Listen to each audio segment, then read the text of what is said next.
In the first end of the game between Switzerland and Hungary, Florina Kobler for Switzerland played a great draw to sit 2 with her last, and she's left Scholtkisch with this run back to try and spill both reds. It comes pretty close, but will leave one of the reds, and Switzerland steals 1 in the first end. In the second end, it's Hungary sitting 1, and they're going to try a long tap up to potentially score 2. You need this to curl just a little bit more. Will make contact in the forefoot, but it will be with the red one. Nothing really changed there, so Hungary will score 1, and it's tied 1-1 after 2 ends. In the third end, it was Switzerland left with an in-turn draw to score 1. Looking at 2 yellow counters in the forefoot, but with some backing, and this is the exact same draw that Florina Kobler made in the first end. And she gets this one absolutely perfect as well on the pin to score 1. And Switzerland is now up 2-1, playing Hungary.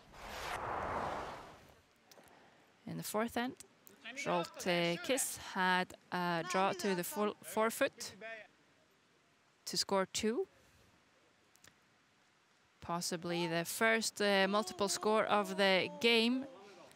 It's a little speedy, but it finds the backing, and that will just be enough to pick up 2 for Hungary.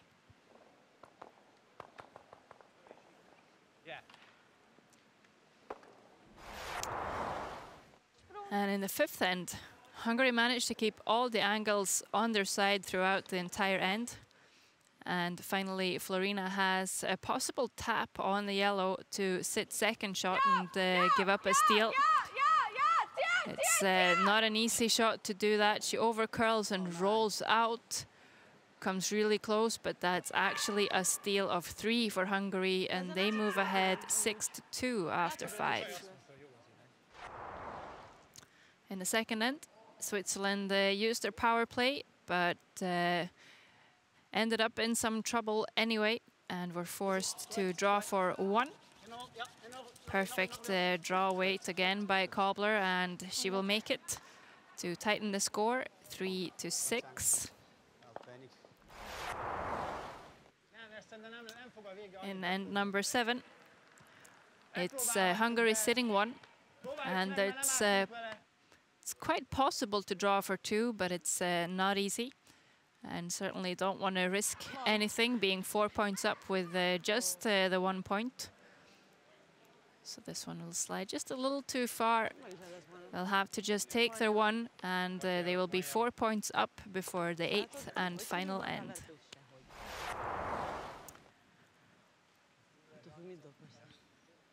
And you see the situation in the 8th end here. Remember, Switzerland needing to score 4 and to be able to force the extra end, and not being able to do so.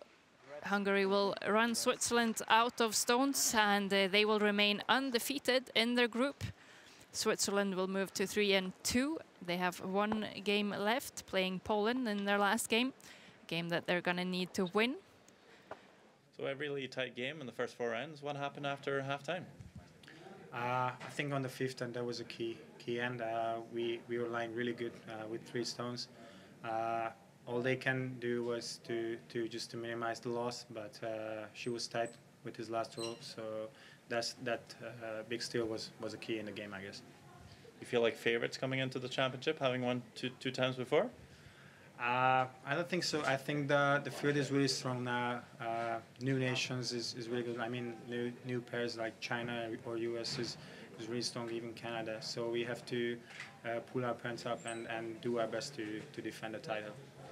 Is it more about winning another gold, or is it qualifying for the Olympics at this point?